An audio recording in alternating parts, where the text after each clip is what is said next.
আপনাকে আমি সহজে জামিন করে এনেছি বলে আপনি আমাকে দুর্বল ভাববেন না। আপনার স্ত্রী কোথায় কোন নরকে আছে সেটা আপনি না জানো আমি কিন্তু ভালো করে জানি। আমার ভুলে গেছে ম্যাডাম, তো বলি না ম্যাডাম, আমার চন্দানি কোথায় আছে, কার কাছে আছে? সেটা সময় হলে জানতে পারবেন। শুনুন, আমার কথার এবার প্রশ্নের উত্তর দিন। আপনি কার কথায় পিতৃপতি মানুষটাকে আপনার বড় দাদাকে যাচ্ছে তাই ভাষায় কটূক্তি করে আপনি বাড়ি থেকে চলে গেছিলেন? বলুন, কার পরিচয় পরে এই কাজ করেছিলেন? বলুন। সে আর কেউ নয়, চন্দানি মামা, ওই চৈতন্য চাকলাদা।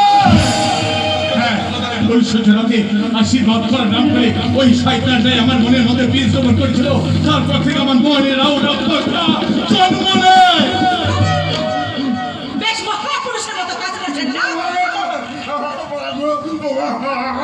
আমার বউমাকে তুমি আমার দিয়ে দাও। আমার সৈকতকে ওকে মনের মতো ভালোবাসবে। আপনি শান্ত হন। সুমন্তবাবু, আপনি একটু ভিতরে যান। আসুন, কোর্টের নির্দেশ মতো আপনি কিন্তু যখন খুশি যেখানে সেখানে যেতে পারবেন না, কারণ নতুন কোনো আইনের জালে জড়িয়ে পড়ে আপনাকে কিন্তু বাঁচানো যাবে না। যান, ভিতরে যান। মনে থাকবে ম্যাডাম, মনে থাকবে। তাই আপনাকে আমি ধন্যবাদ জানিয়ে আপনাকে আমি ছোট করবো না। তাই যাওয়ার সময় আপনাকে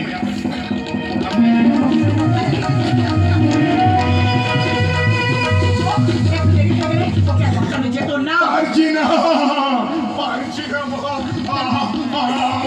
আমার সৈকতের মায়ের রেখে যাওয়ার সিঁদুরের কৌটোটা আর আমি আগলে রাখতে পারছি না।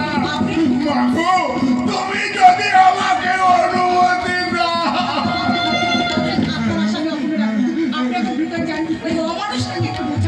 যাচ্ছি মা, যাচ্ছি। তবে ওই সুন্দর মতো আমার বউমাকে তুমি আমার বুকে ফিরিয়ে যাও না।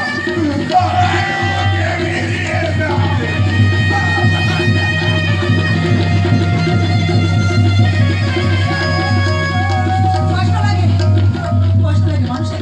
সত্যি আমার ভীষণ কষ্ট হয়।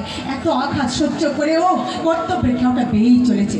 জানো জানো সেটা তোমার বাবা শুধু অপেক্ষায় বসে আছে কবে আমার স্মৃতিতে এক চিলতি সিঁদুর দিয়ে এই বাড়িতে একটা পাকাপাকি জায়গা করে দেবে। তুমি শুধু বাবার কথাই ভাবলে, আমার কথাটা একবার ভাবলে না। আচ্ছা ঠিক আছে, তোমার কথা পরে ভাববো। এখন তোমার সঙ্গে অনেক কথা আছে। বেশ, চলো চলো চলো চলো চলো।